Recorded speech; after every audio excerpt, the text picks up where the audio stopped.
नमस्कार दोस्त, अभी आप लोग जान रहे होंगे कि कुढ़नी विधानसभा उपचुनाव बीजेपी जीत गया है और अभी हम बीजेपी ऑफिस में हैं और हमारे साथ बीजेपी के प्रवक्ता प्रेम रंजन सर हैं। सबसे पहले सर स्वागत है।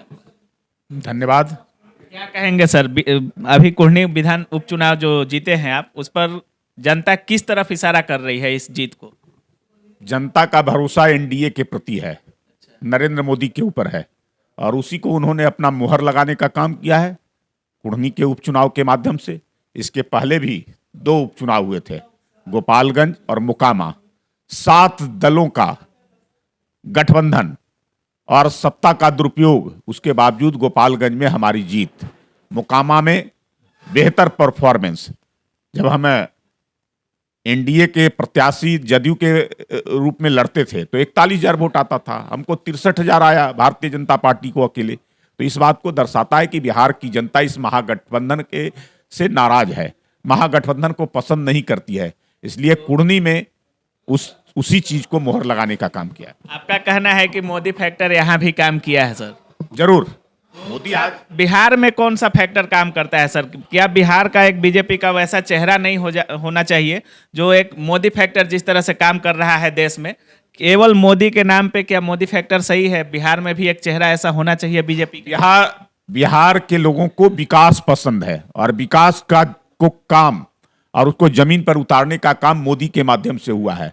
मोदी जी ने बिहार के विकास के लिए 1,25,000 करोड़ रुपए का स्पेशल पैकेज दिया और उन्होंने कहा कि मेरी विशेष नजर इस बिहार के ऊपर होगी, बिहार के पिछड़ेपन को समाप्त करने के लिए, बिहार की गरीबी को समाप्त करने के लिए और बिहार की जो भी आवश्यकताएं होगी उसको पूरा करने के लिए, बिहार को मुख्य धारा में से लाने के लिए, जोड़ने के लिए जो जरूरत होगा वो सब हम करेंगे। इसलिए लोगों को भरोसा है, उस काम को वो बाखूबी कर रहे हैं।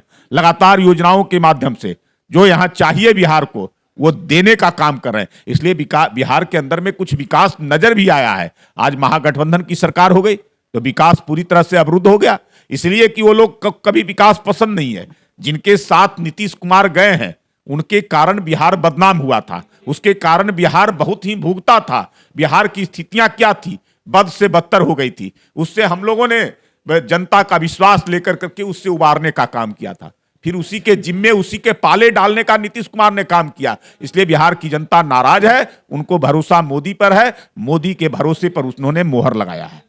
एक चीज देखा जाता है बीजेपी बिहार में, खासकर एक चीज है कि नीतीश कुमार को लेकर बीजेपी अभी भी सॉफ्ट कॉर्नर दिखाती है, ज़्यादा प्रहार नहीं करती सवालों से, लेकिन तेजस्वी जी पर ज़्यादा प्रहार किया जाता है, सवालों से हो गया, घेरे में हो गया। क्या बिहार बीजेपी को अभी भी विश्वास है कि नीतीश कुमार फिर से हमारे पास आ सकते हैं? नहीं, अब कोई भरोसा नहीं है, इसलिए कि उन्होंने भरोसे को तोड़ा है और केवल हमारे भारतीय जनता पार्टी एनडीए के भरोसे के नहीं, जनता के भरोसा को तोड़ने का काम किया है। जनता ने भरोसा कर करके 20 में एनडीए के पक्ष में अपना मत दिया था और उस समय मोदी जी ने विश्वास दिलाया था। नरेंद्र मोदी ने कहा था कि हमारे ऊपर जो है से विश्वास करो, मैं हूं ना, मैं आपको देखने का काम करूंगा।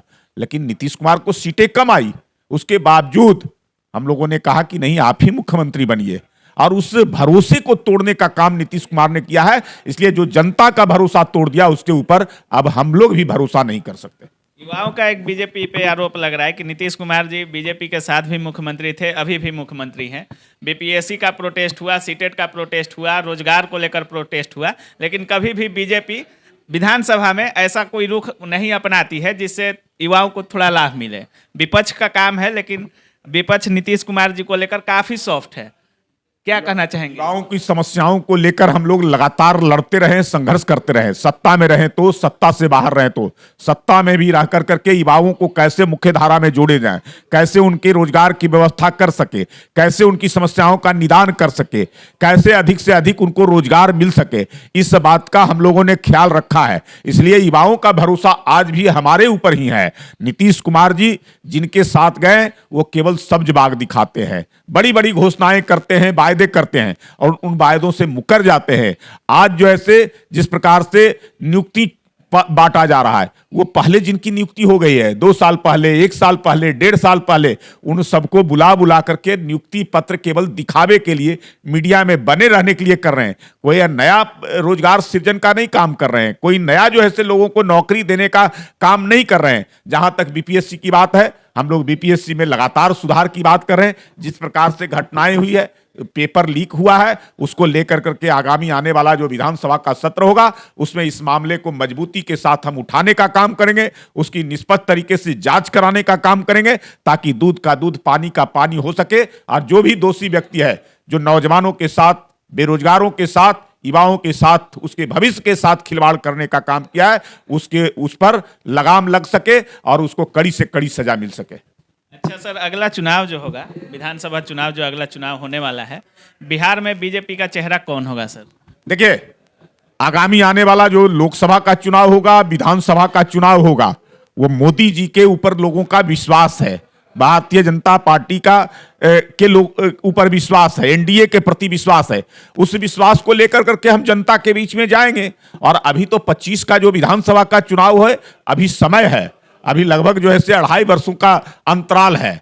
उस अंतर आने दीजिए, समय जैसे जैसे होगा, लेकिन मोदी के ऊपर भरोसा है। उस भरोसे के साथ हम लोग जनता के बीच में जाएंगे और लोगों के भरोसे को जीतने का काम करेंगे। बहुत बहुत धन्यवाद सर समय देने के लिए। और अभी आप लोग देख रहे थे सर, जो बीपीएससी का बात है, युवाओं का बात है, सबके हित में बात कर रहे थे। तभी आप लोग देख रहे थे काबिल न्यूज़। धन्यवाद।